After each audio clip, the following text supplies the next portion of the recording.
مشکور ہیں جن کے تعاون سے اللہ اکبر کی فلم بندی سرزمین حجاز پر عمل میں آئی۔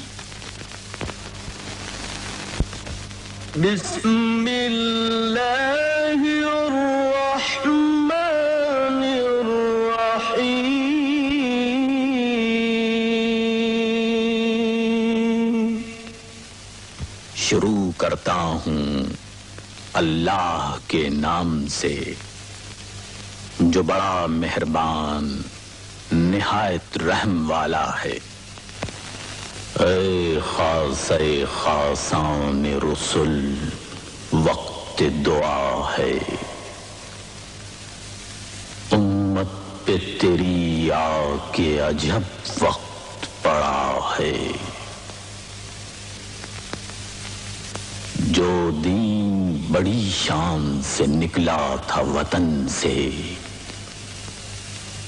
پردیس میں وہ آج غریب الغربا ہے۔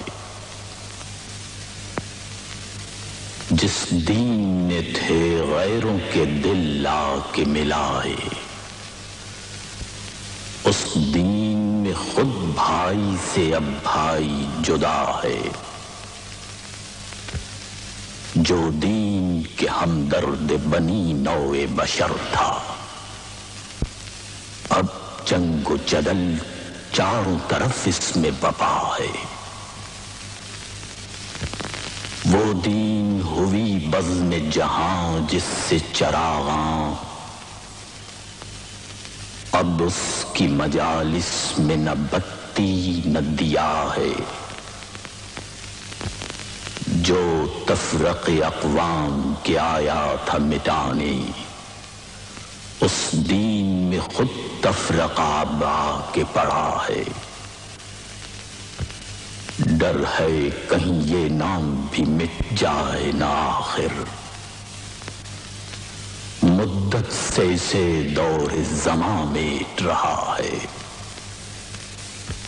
کل دیکھیے پیش آئے غلاموں کو تیرے کیا، اب تک تو تیرے نام پہ ایک ایک فدا ہے۔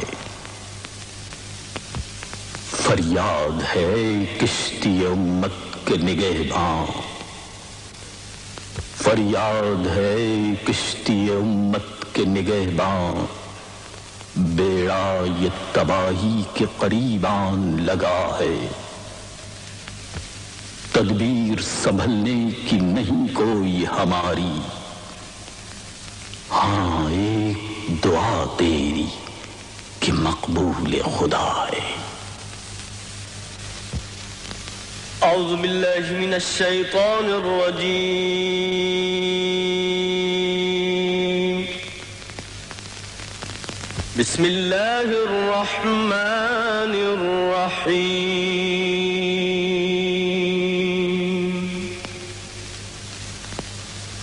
الحمد للہ رب العالمین،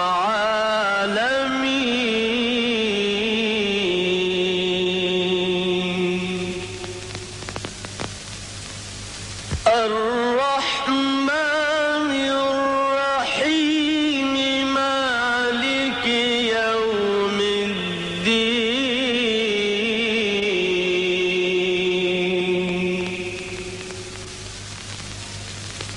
إياك نعبد وإياك نستعين، اهدنا الصراط المستقيم،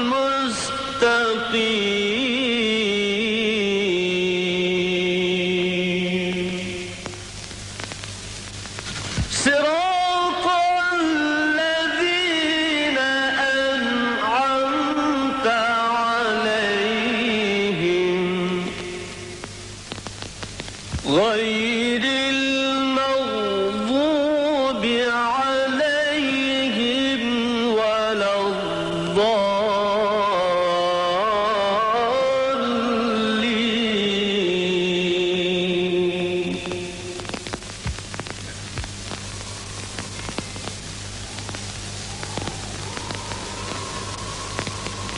یہ ہے وہ مقدس و مکرم شہر، سجدگاہ بنی آدم، مکہ مکرمہ، جہاں قریباً 4000 سال پہلے تپتی ہوئی ریت، جھلسی ہوئی پہاڑیوں اور بے آب و گیا میدانوں کے سوا کچھ نہ تھا۔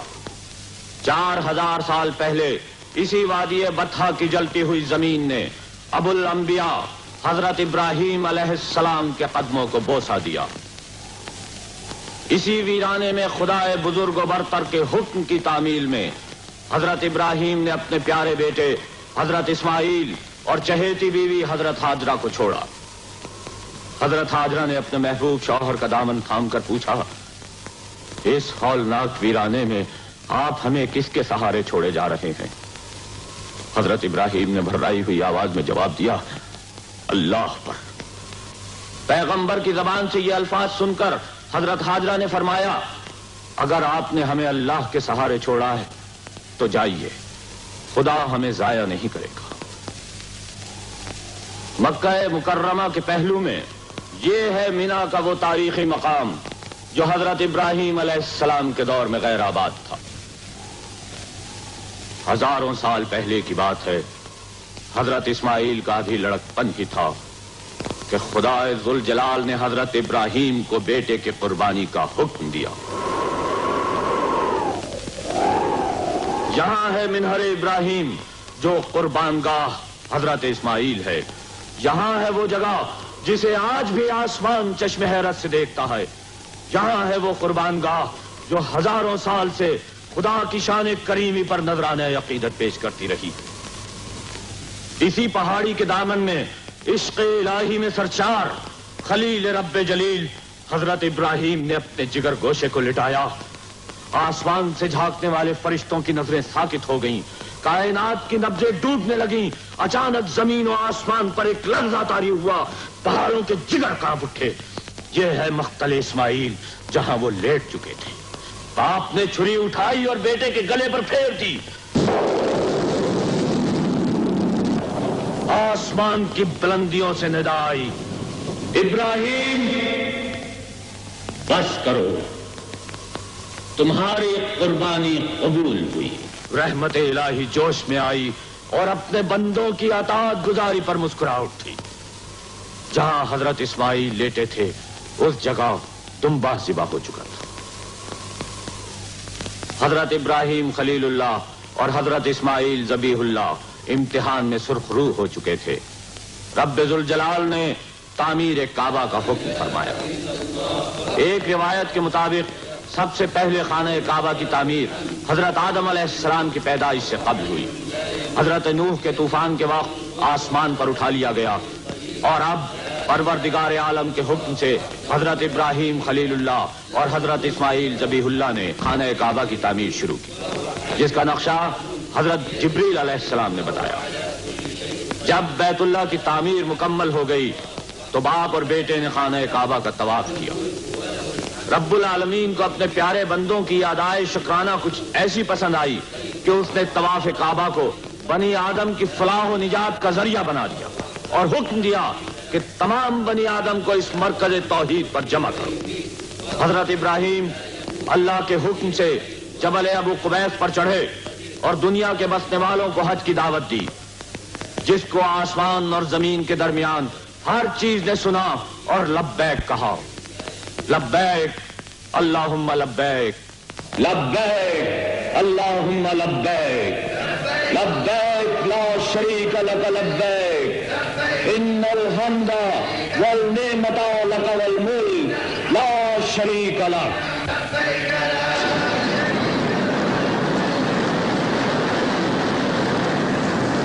طوفان اٹھتے رہے، آندیاں چلتی رہیں، موسم بدلتے رہے۔ اہل عرب نے دین ابراہیمی کو چھوڑ کر پتھر کے خداؤں کی غلامی کا طوق پہن لیا۔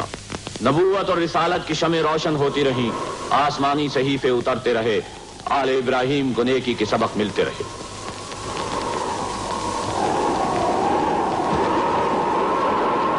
ظلمت کی آندیاں روشنی پر جھپٹی۔ بنی اسرائیل نے بیت المقدس کے ہیکل سلیمانی کو بت کدے میں تبدیل کر دیا۔ لوح تقدیر پر یہود کا گناہ لوہے کے قلم اور ہیرے کی نوک سے لکھا گیا۔ نور و ظلمت کی اس کشمکش میں ابن مریم نے توحید کی مشعل جلائی۔ یہود نے وقت کے مسیحا کے خلاف ناپاک سازش کی اور خدا کی حکمت نے حضرت عیسیٰ کو مرگ صلیب سے بچا لیا، لیکن خدا کا گھر 360 بتوں کا مسکن بن گیا۔ وقت گزرتا گیا اور ایک بار پھر پوری دنیا ظلمت کی تاریکیوں میں ڈوب گئی۔ ظہور اکبر کا وقت آ چکا تھا۔ عرش الہی پر فرشتوں نے حمد و ثنا کے ترانے چھیڑ دیے، آسمان سے انوار کی بارش شروع ہو گئی۔ وہ ظہور انسانیت کبریٰ، وہ معلم کتاب و حکمت، یعنی وہ وجود اعظم جس کے لیے دشت حجاز میں ابراہیم خلیل اللہ نے اللہ کو پکارا